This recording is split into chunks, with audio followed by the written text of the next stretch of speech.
Aku tidak pernah menyangka, setiap kali Roni menggenggam tanganku dengan lembut saat menyetir, jantungku berdetak lebih cepat dari laju mobil. Ada sesuatu pada tatapannya yang polos namun hangat, membuatku merasa seperti gadis muda lagi. Kadang aku sengaja berceloteh manja hanya untuk melihat wajahnya memerah menahan canggung. Betapa aku menikmati caranya membuatku lupa bahwa aku seorang janda berumur 45 tahun. Aku selalu percaya bahwa hidupku sudah lengkap. Harta yang ditinggalkan almarhum suamiku cukup untuk membuatku hidup nyaman, bahkan lebih dari cukup. Aku memiliki rumah besar dengan taman yang luas, usaha keluarga yang berjalan lancar, serta orang tua yang sehat. Namun, ada satu ruang kosong dalam diriku yang tak bisa terisi oleh gemerlap harta, kesepian yang membungkam malam-malam panjangku. Sejak suamiku pergi 5 tahun lalu, aku memilih menjalani hidup dengan ketenangan. Banyak orang yang mencoba mendekat, ada yang sungguh-sungguh, ada pula yang hanya melirik hartaku. Aku belajar menutup hati, berpura-pura kuat, meski kadang air mata menetes diam-diam saat lampu kamar sudah kupadamkan. Pagi itu, aku duduk di teras rumah sambil menikmati teh panas ketika suara mesin mobil berhenti di halaman. Roni turun dari kursi pengemudi dengan langkah sopan. Wajahnya teduh seperti biasa. Ia baru bekerja sebagai supir pribadi untuk orang tuaku. Tapi, entah bagaimana, aku merasa kehadirannya memberi warna baru dalam keseharianku. Roni masih muda, baru 28 tahun. Kulitnya sawo matang, sorot matanya jernih, dan senyumnya selalu disertai rasa hormat. Ia tipe pria yang jarang bersuara banyak, tapi setiap ucapannya mengandung ketulusan. Ada kesan lugu dan polos yang membuatku tanpa sadar ingin tersenyum setiap kali melihatnya. Aku memintanya untuk menemaniku pergi keluar kota, mengurus salah satu yayasan sosial yang kutangani. Ia mengangguk tanpa banyak bicara, lalu sigap membukakan pintu mobil untukku. Saat aku duduk di kursi penumpang, ada perasaan hangat yang merambat, perasaan yang lama tak kurasakan sejak aku berstatus janda. Sepanjang perjalanan, aku mengamati caranya menyetir. Tangan-tangannya kokoh menggenggam kemudi. Pandangan matanya lurus ke depan, tak tergoda oleh apapun. Sesekali aku mencoba menggoda dengan percakapan ringan, dan ia menjawab dengan nada sopan yang justru membuatku semakin ingin mengajaknya bicara lebih banyak. Ada momen ketika aku sengaja menjatuhkan sapu tangan kecil di jok. Ia buru-buru meraihnya, lalu menyerahkannya kembali dengan wajah yang sedikit merah. Aku tertawa kecil, sementara ia hanya tersenyum malu. Disitulah aku mulai sadar ada sesuatu yang berbeda tumbuh dalam hatiku. Namun, aku juga sadar betul siapa diriku. Aku seorang wanita 45 tahun, janda dari keluarga terpandang dengan segala sorotan yang selalu mengikuti. Sementara Roni hanyalah seorang supir pribadi yang bekerja dengan penuh kesetiaan. Batas itu jelas, tapi hatiku seolah tak ingin mendengar alasan. Ketika kami berhenti sejenak di rest area, aku menatap wajahnya saat ia menyalakan lampu hazard dan memarkir mobil dengan hati-hati. Ada kebanggaan aneh menyelinap dalam dadaku. Bagaimana mungkin aku bisa mengagumi seorang pria sederhana seperti ini? Bukankah aku bisa memilih siapa saja dari kalangan terpandang yang kerap datang melamarku? Aku mencoba mengusir pikiran itu dengan meneguk kopi panas. Tapi tatapanku kembali jatuh pada sosok Roni yang sedang memeriksa ban mobil, memastikan semuanya aman sebelum melanjutkan perjalanan.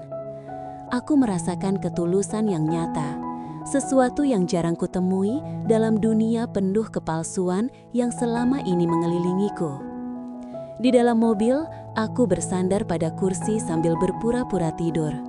Namun sesungguhnya, aku mendengarkan langkah halusnya, cara ia menghela napas, bahkan ketegangan kecil di wajahnya ketika melewati jalan macet.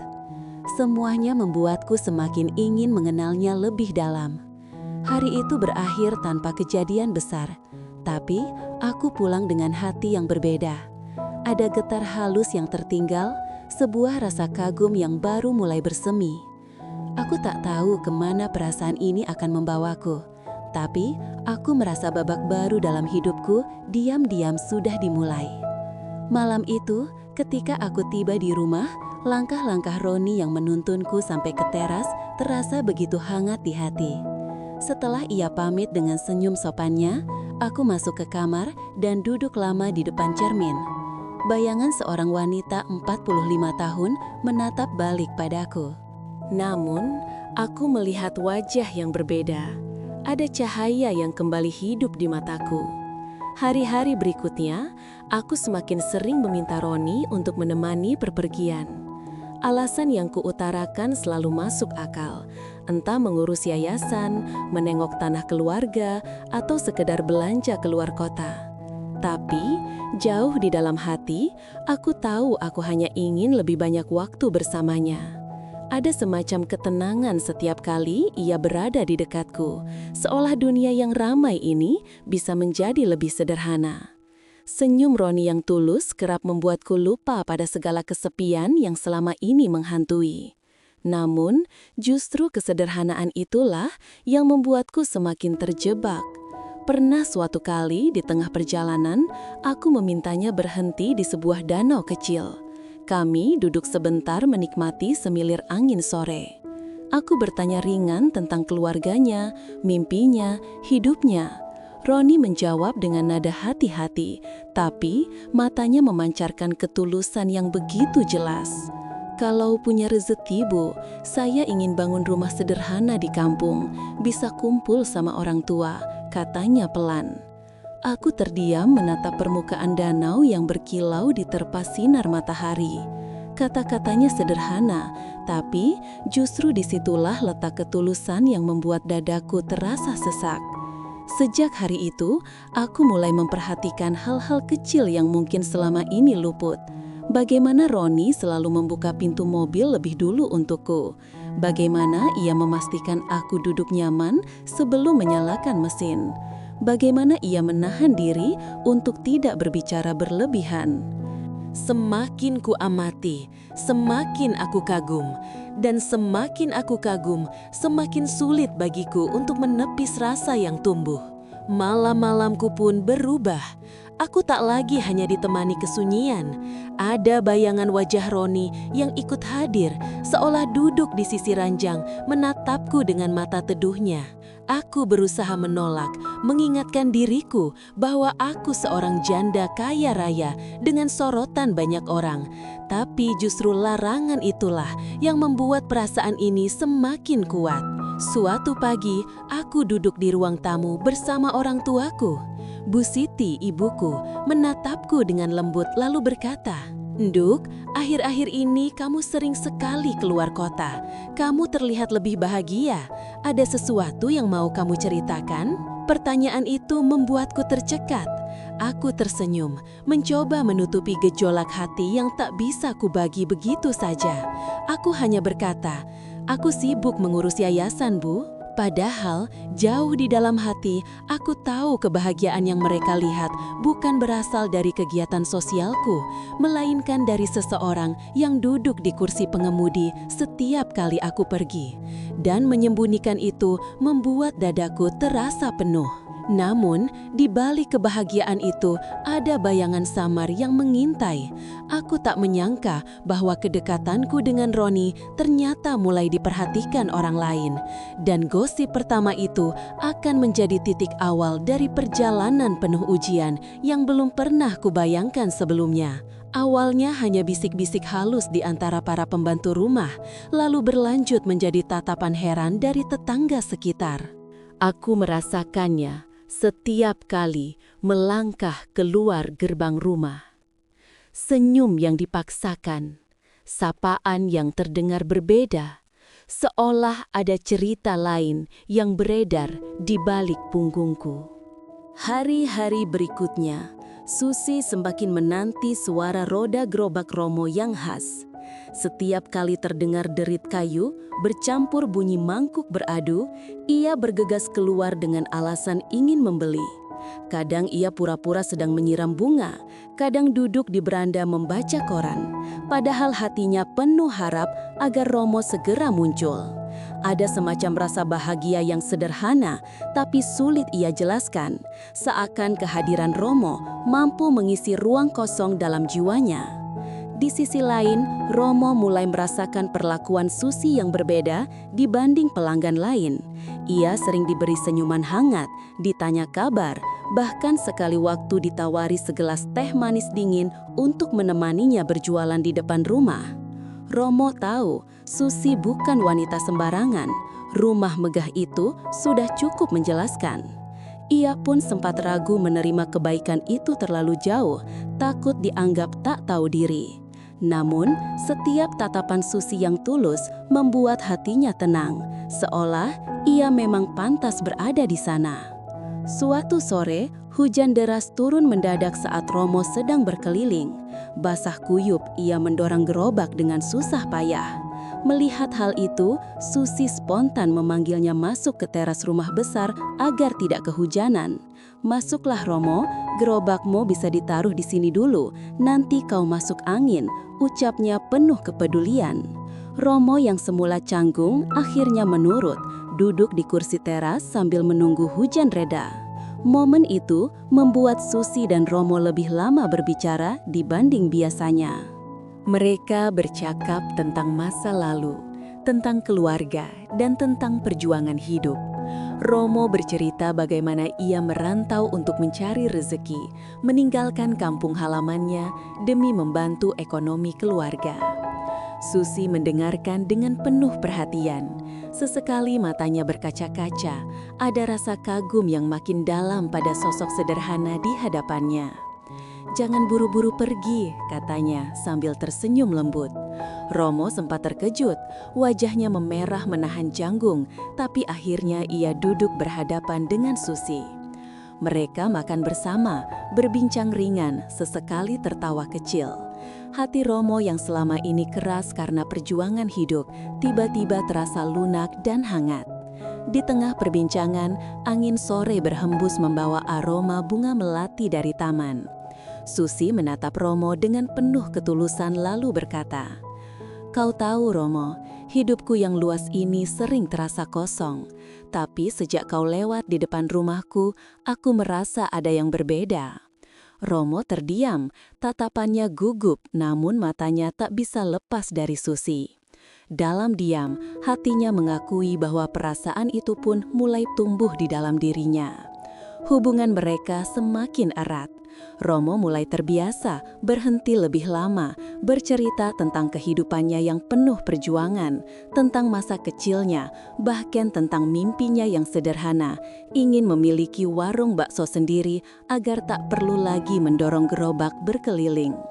Susi mendengarkan dengan penuh perhatian, lalu dalam hatinya ia berjanji suatu hari akan membantu mewujudkan mimpi itu. Tetapi semakin dekat mereka, semakin banyak pula mata yang memperhatikan. Beberapa tetangga mulai bersuara lebih keras. "Aneh ya, Nyonya kaya raya kok dekat sekali sama tukang bakso," bisik seseorang di warung kopi. Bisikan itu perlahan berubah menjadi kabar yang tersebar, membuat orang-orang mulai memperhatikan setiap langkah Susi. Ia pura-pura tak peduli, namun jauh di dalam hatinya ada sedikit rasa resah. Romo pun mulai merasakan hal serupa. Ia mendengar ejekan halus dari sesama pedagang. "Wah Romo, rezekimu besar sekali ya, bisa akrab sama nyonya besar." Ia hanya tersenyum pahit, tak mampu membalas. Hatinya dilanda keraguan, apakah dirinya pantas berada di sisi seorang wanita seperti Susi. Namun, setiap kali ia mengingat tatapan tulus itu, keraguan itu sedikit mereda. Susi yang peka terhadap perubahan Romo mencoba meneguhkan hatinya sendiri. Ia tahu jalan ini tidak akan mulus, tapi ia juga tahu bahwa kebahagiaan sejati seringkali harus diperjuangkan. Malam-malamnya kini ia isi dengan doa, memohon petunjuk agar perasaan ini benar-benar membawa kebaikan, bukan sekedar keinginan sesaat. Suatu malam, Susi berdiri di balkon rumahnya sambil memandang langit penuh bintang. Hatinya berdebar saat mengingat senyum lugu Romo. Aku wanita berusia 49 tahun, tapi mengapa hatiku bergetar seperti gadis remaja, gumamnya lirih. Ia tahu cinta tak mengenal usia atau status, tapi keberanian untuk mengakuinya adalah tantangan terbesar. Di kampung itu, gosip mulai menjadi buah bibir yang tak terbendung.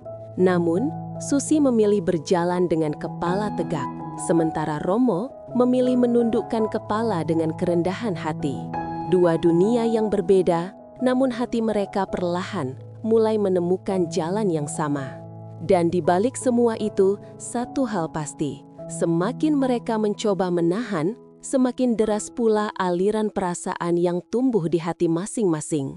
Benih cinta itu kini bukan lagi sekadar kagum, melainkan sebuah ikatan yang siap diuji oleh waktu dan pandangan banyak orang. Namun, ujian itu ternyata datang lebih cepat dari yang mereka duga.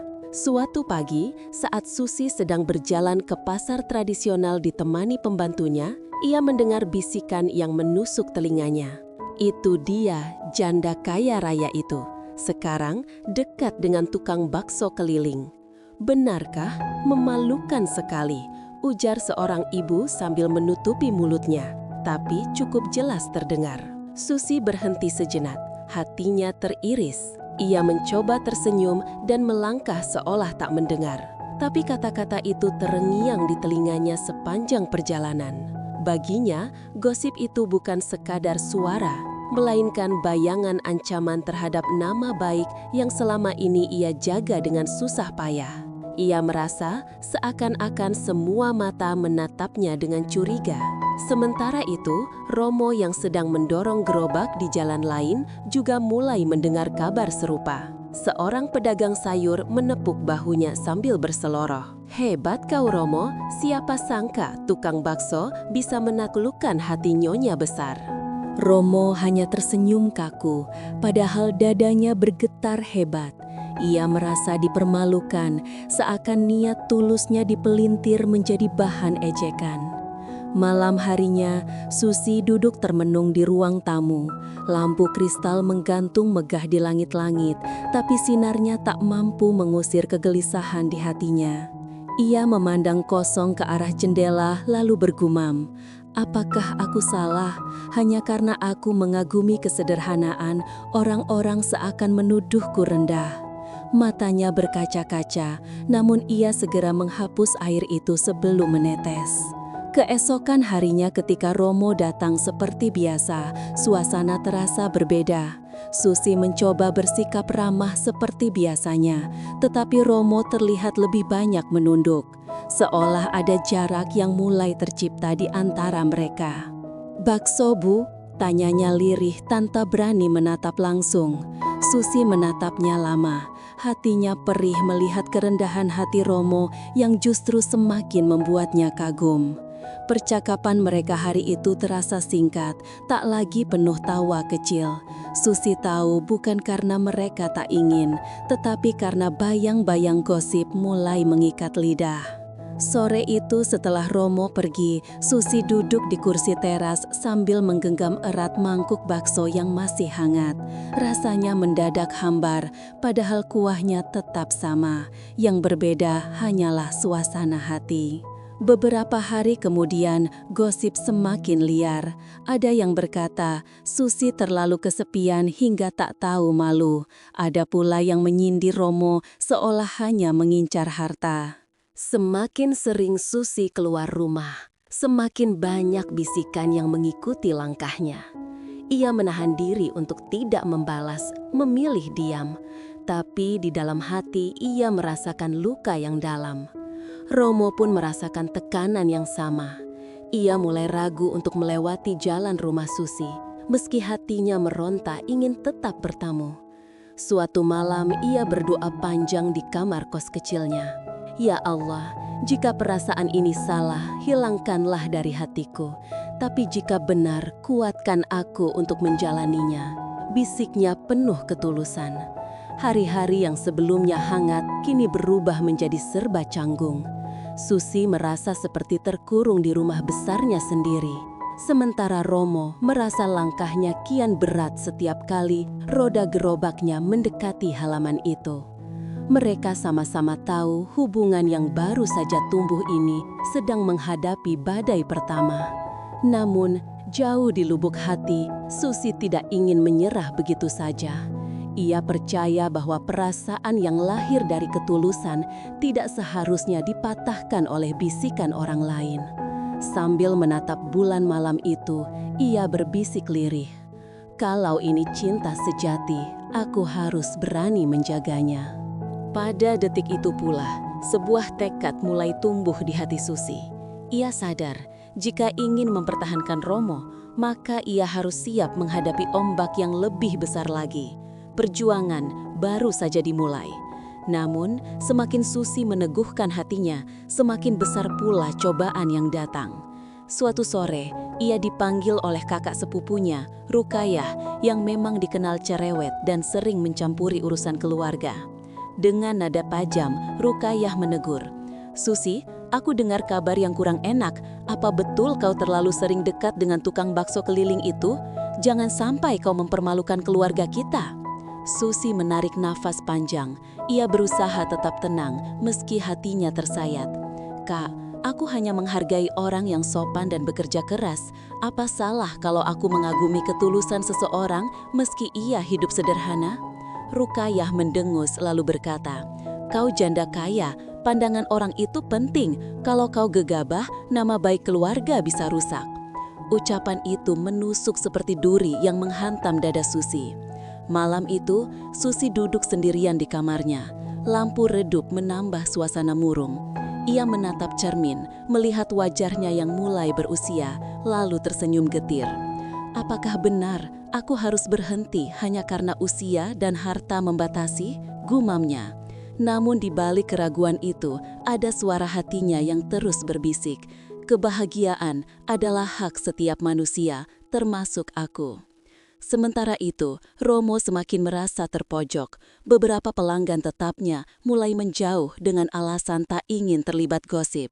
Ada yang membeli bakso sambil berbisik-bisik. Ada pula yang sengaja menertawakannya di belakang. Romo menunduk menahan rasa malu. Baginya, ini bukan lagi sekedar soal dirinya, tapi juga soal menjaga nama baik Susi. Suatu malam, Romo memberanikan diri untuk berhenti sejenak di depan rumah besar itu. Ia tak langsung memanggil, hanya berdiri sambil memandang gerbang megah yang tertutup rapat. Dalam hatinya, ia berperang antara ingin bertemu Susi atau justru pergi menjauh demi kebaikan. Namun, ketika ia hendak berbalik, suara lembut memanggil dari dalam, "Romo, tunggulah sebentar." Susi keluar dengan wajah tenang, meski matanya tampak letih. Ia membawa nampan berisi segelas teh hangat. "Aku tahu banyak orang bicara, tapi aku tidak peduli. Kau jangan menjauh hanya karena itu," ucapnya pelan. Romo menunduk, suara lirih keluar dari bibirnya. "Saya takut, Bu. Saya tak ingin ibu terluka karena saya." Susi tersenyum tipis. "Romo, kadang kita harus berani terluka demi sesuatu yang berharga." Percakapan singkat itu membuat Romo terdiam lama. Hatinya bergetar mendengar keberanian Susi. Untuk pertama kalinya, ia merasa ada seseorang yang benar-benar ingin mempertahankannya, bukan sekedar menghargainya sebagai tukang bakso. Namun, keraguan masih bercampur dalam dadanya, terutama saat mengingat perbedaan dunia mereka yang begitu jauh. Keesokan harinya, Rukayah kembali datang bersama beberapa kerabat. Mereka berbicara panjang di ruang tamu, menyarankan Susi agar segera menjauh dari Romo. "Kalau kau ingin menikah lagi, carilah pria sepadan. Jangan rusak martabatmu dengan lelaki jalanan," ucap salah seorang kerabat dengan nada merendahkan. Susi hanya menunduk menahan air mata yang hampir jatuh. Setelah kerabatnya pulang, Susi berjalan ke taman belakang. Ia memandang bunga mawar yang mulai layu, lalu berbisik pada dirinya sendiri. "Kenapa orang lain begitu mudah menilai? Mereka tidak tahu kesepianku. Mereka tidak tahu arti kehadirannya bagiku." Angin sore bertiup pelan, seolah menguatkan hatinya untuk tidak goyah. Di sisi lain, Romo juga mendapat tekanan dari keluarganya di kampung yang mendengar kabar itu. Adiknya menelpon berkata, "Kak, apa benar kau dekat dengan janda kaya? Orang-orang di sini membicarakannya. Kami takut, Kak, hanya akan dipermainkan." Romo terdiam, hatinya perih. Ia tahu keluarganya hanya khawatir, tapi ia juga tahu betapa tulusnya Susi. Hari demi hari, tekanan itu semakin kuat. Namun, Susi tak berhenti menanti Romo, dan Romo tak sanggup berhenti melewati jalan rumah itu. Ada semacam magnet yang terus menarik mereka untuk tetap bertemu. Meski banyak yang menghalangi, hati mereka seperti menemukan kekuatan baru setiap kali bertemu tatap. Pada akhirnya, Susi sadar bahwa dirinya tidak bisa lagi sekadar diam. Kalau cinta ini ingin bertahan, ia harus berani mengambil langkah lebih besar, meski harus berhadapan dengan seluruh dunia yang menentangnya. Tekad itu tumbuh semakin kuat ketika Susi melihat Romo semakin menunduk, seolah siap mundur demi dirinya. "Tidak, Romo, aku tidak akan membiarkanmu pergi hanya karena omongan orang," batinnya. Namun, langkah pertama menuju keberanian itu ternyata lebih berat dari yang ia bayangkan. Suatu pagi, kabar yang lebih menyakitkan sampai ke telinga Susi. Seorang kerabat datang dengan wajah cemas dan berkata, "Susi, namamu jadi bahan obrolan di pasar. Ada yang bilang kau terlalu haus perhatian, makanya rela dekat dengan pedagang keliling." Kata-kata itu bagai pisau tak terlihat yang menorehkan luka di hatinya. Susi hanya diam, tapi setelah kerabat itu pergi, ia menangis terisak di dalam kamar. Romo pun tak luput dari cobaan. Di warung tempat ia biasa mangkal sebentar, beberapa pemuda meledek dengan nada merendahkan. "Hei Romo, kalau sudah jadi suami nyonya kaya, jangan lupa traktir kami bakso gratis." Mereka tertawa keras, sementara Romo hanya diam menahan malu. Saat malam tiba, ia termenung di kamar kos, memandangi langit-langit yang kusam, berusaha meyakinkan dirinya bahwa semua ini ada artinya.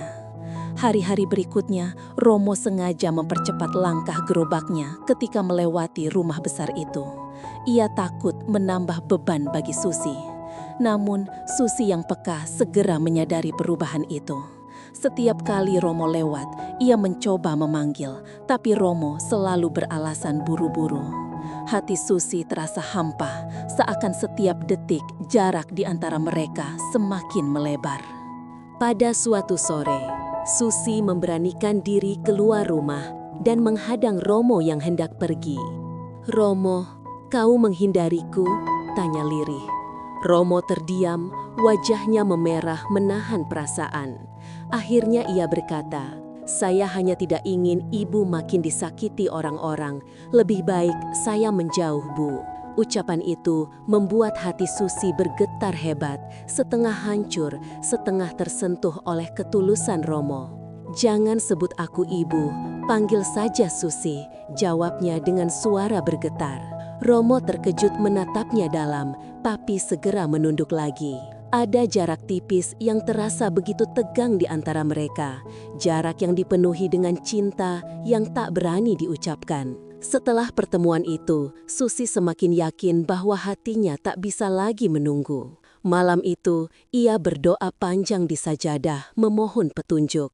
Air matanya mengalir deras, bukan karena lemah, tapi karena sedang mengumpulkan keberanian untuk sebuah keputusan besar. "Ya Allah, jika dia memang jodohku, kuatkan aku. Aku tidak ingin lagi bersembunyi," bisiknya dengan sungguh-sungguh. Romo di waktu yang sama juga terjaga di kamarnya. Ia memikirkan kalimat Susi yang meminta dipanggil dengan namanya. Kata sederhana itu membuat hatinya bergejolak. Ia sadar hubungan mereka tidak lagi sebatas penjual dan pembeli, melainkan dua hati yang sedang mencari jalan untuk bersatu. Keesokan harinya, Susi memutuskan sesuatu yang mengejutkan. Ia mengundang Romo untuk duduk di ruang tamu rumah besarnya.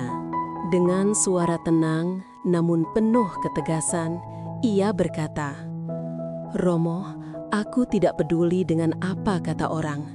Aku hanya peduli pada apa yang kurasakan, dan aku tahu hatiku memilihmu." Romo membeku, matanya berkaca-kaca seakan tak percaya mendengar kalimat itu.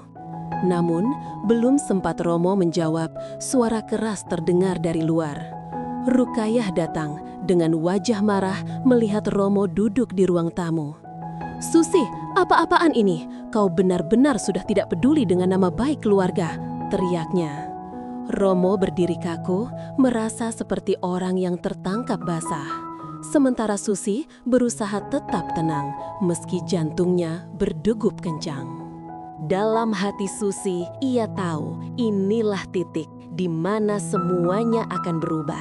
Ia harus memilih, terus bersembunyi di balik gengsi keluarga atau berdiri tegak mempertahankan Romo di hadapan semua orang. Dengan tatapan penuh keyakinan, Susi menggenggam tangannya sendiri erat-erat. "Aku siap berjuang, Romo," bisiknya. Meski situasi di sekitarnya mulai memanas, Rukayah menatapnya tajam. Napasnya tersengal menahan emosi. "Susi, kau sudah gila. Bagaimana mungkin kau mempertaruhkan martabat keluarga demi seorang tukang bakso keliling?" Suaranya bergetar antara marah dan kecewa. Romo yang masih berdiri kaku merasa semakin bersalah. Seolah kehadirannya telah menjadi bencana bagi wanita yang ia cintai. Namun, Susi tak lagi ingin mundur.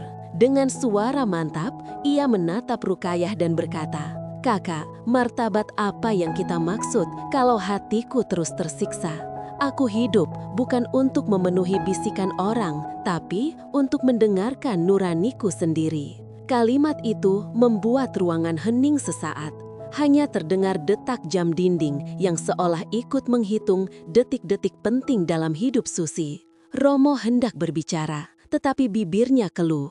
Perasaan antara ingin bertahan dan ingin melarikan diri bercampur menjadi satu. Namun, ketika ia melihat Susi yang penuh keyakinan, keberanian yang lama terkubur perlahan muncul kembali. Ia menunduk hormat pada Rukayah. "Saya memang bukan siapa-siapa, Bu. Tapi saya tidak pernah berniat merendahkan Ibu Susi. Saya hanya ingin menjaganya dengan cara sederhana yang saya mampu." Kata-kata itu justru semakin memanaskan amarah Rukayah. "Menjaga? Kau tidak pantas. Susi, kau bisa memilih lelaki terhormat manapun, tapi mengapa justru dia? Apa engkau tidak sadar semua orang akan menertawakanmu?" Bentakan itu membuat Romo hampir melangkah pergi. Namun, tangan Susi sigap menahan lengannya. "Kalau mereka menertawakanku, biarlah. Aku sudah terbiasa menghadapi komentar orang. Tapi kali ini, aku tidak akan melepaskannya hanya karena takut pada cemoohan," ucap Susi tegas. Matanya berkilat dengan keberanian yang belum pernah Romo lihat sebelumnya. Ia merasakan genggaman tangan Susi begitu kuat, seakan ingin berkata bahwa ia tidak akan pernah sendirian lagi. Rukayah terdiam, wajahnya penuh amarah bercampur ketidakpercayaan. Ia tahu adiknya keras kepala, tapi kali ini sikapnya jauh melampaui batas. "Kalau begitu, jangan pernah salahkan aku kalau keluarga mengusirmu. Aku tidak akan membiarkan aib ini menodai nama besar kita," katanya sambil bergegas keluar rumah dengan langkah keras.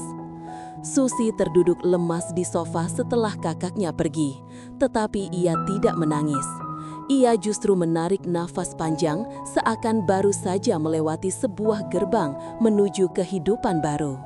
Romo duduk di sampingnya, wajahnya penuh kegelisahan. "Susi, apakah kau benar-benar siap menghadapi semua ini?" tanyanya dengan suara bergetar. Susi menoleh, menatap Romo dalam-dalam lalu tersenyum tipis. "Aku lebih takut kehilanganmu daripada menghadapi dunia, Romo. Selama kau di sisiku, aku yakin aku bisa bertahan." Kata-kata itu membuat Romo tak mampu menahan air matanya. Untuk pertama kalinya dalam hidupnya, ada seseorang yang melihatnya bukan dari profesinya, melainkan dari hatinya. Malam itu mereka duduk lama di ruang tamu tanpa banyak kata, hanya saling menggenggam tangan. Namun, jauh di dalam hati keduanya terbit rasa cemas yang sulit diabaikan. Mereka tahu badai sesungguhnya belum datang. Keesokan paginya, kabar sudah tersebar luas. Beberapa tetangga sengaja berdiri di depan pagar rumah Susi, berbisik-bisik sambil melirik sinis. Susi melangkah keluar dengan kepala tegak, meski dalam hatinya terasa perih. Romo yang mendorong gerobaknya di kejauhan melihat pemandangan itu dan hatinya kembali digelayuti rasa bersalah. Tetapi justru di saat inilah sebuah keputusan bulat terbentuk di dalam diri Susi. Ia tidak akan menunggu lagi. Ia akan memperjuangkan cintanya meski harus melawan darah dagingnya sendiri, meski harus berhadapan dengan masyarakat yang menuding. "Aku tidak akan menyerah," ucapnya dalam hati sambil melangkah masuk kembali ke dalam rumah dengan keberanian yang kian menguat. Di balik jendela, Romo menggenggam erat kayu gerobaknya, menahan napas panjang. Ia sadar jalan di depan mereka penuh duri. Namun demi Susi, ia siap menapaki setiap langkahnya, apapun taruhannya. Pagi itu, langit masih kelabu ketika sebuah mobil hitam berhenti di depan rumah Susi. Dari dalamnya, keluar beberapa kerabat jauh yang selama ini jarang berkunjung.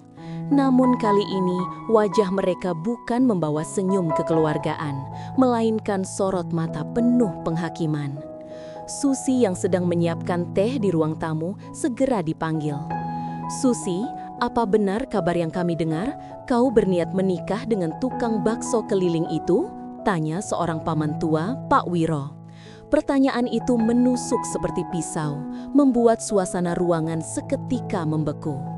Romo yang kebetulan baru saja meletakkan gerobaknya di halaman mendengar setiap kata dari balik pintu.